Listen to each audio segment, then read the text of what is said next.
അങ്ങനെ നമ്മുടെ ഇദൂസിനെ 2 വയസ്സായിട്ടുണ്ട്. ഇദൂസിനെ രാവിലെ ഞങ്ങൾ ഹാപ്പി ബർത്ത്ഡേ പാടിയാട്ടോ. Happy birthday to you, happy birthday to you. പിന്നെ എല്ലാവരുടെയും വക ബർത്ത്ഡേ കിസ്സായിരുന്നു. ഇദൂസിൻ്റെ വിചാരം ബർത്ത്ഡേ ആണെങ്കിൽ അപ്പം തന്നെ കേക്കൊക്കെ എല്ലാവരും മേടിച്ചു കൊണ്ട് വെക്കുന്ന കേട്ടോ. ഞങ്ങൾ ആക്ച്വലി വൈകുന്നേരത്തേക്കാണ് സെലിബ്രേഷൻ കഴിഞ്ഞത്. കേക്ക് ഇല്ലയെന്ന് പറഞ്ഞപ്പോൾ ആൾ അപ്പം തന്നെ നിലവിളിയും പാടായിരുന്നു കേട്ടോ. ഉച്ചയ്ക്ക് ഇദൂസ് ഉറങ്ങിയതിന് ശേഷം ഞങ്ങൾ ഗിഫ്റ്റിനുള്ള എല്ലാം പാക്ക് ചെയ്ത് വെച്ചു. ബലൂണൊക്കെ ചേട്ടനാണ് വീർപ്പിച്ചത്.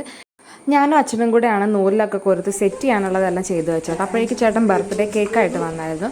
കേക്കെന്ന് കണ്ടപ്പോഴേ കൊതിയും പിടിച്ച് ഇദൂസ് ഫ്രണ്ടിൽ തന്നെ പോയി നിൽപ്പുണ്ട് കേട്ടോ. അവസാനം അത് ഏറ്റുവാങ്ങി എൻ്റെ ആയി കൊണ്ട് തരുകയും ചെയ്തു.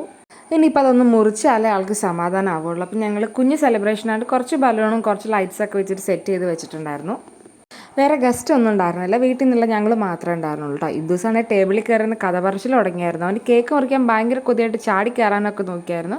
അങ്ങനെ ഞങ്ങൾ മെഴുകുതിരിയൊക്കെ കത്തിച്ചു, അത് ഊതിക്കെടുത്തി കേക്ക് കട്ട് ചെയ്തു.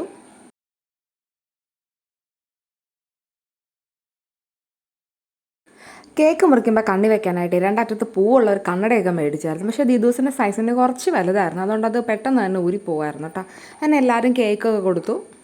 ഒട്ടും എക്സ്പെക്ട് ചെയ്യാതെ അമ്മാവനും അപ്പിച്ചിയും വന്നായിരുന്നു കേട്ടോ. അവരായിരുന്നു ആകെ ഉണ്ടായിരുന്നത് ഞങ്ങളുടെ സ്പെഷ്യൽ ഗസ്റ്റ് ഇന്നത്തെ.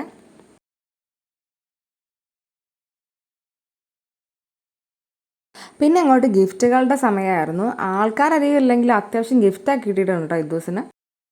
അതും കൂടി കണ്ടതോടെ ആൾ ഭയങ്കരമായിട്ട് ഹാപ്പിയായി.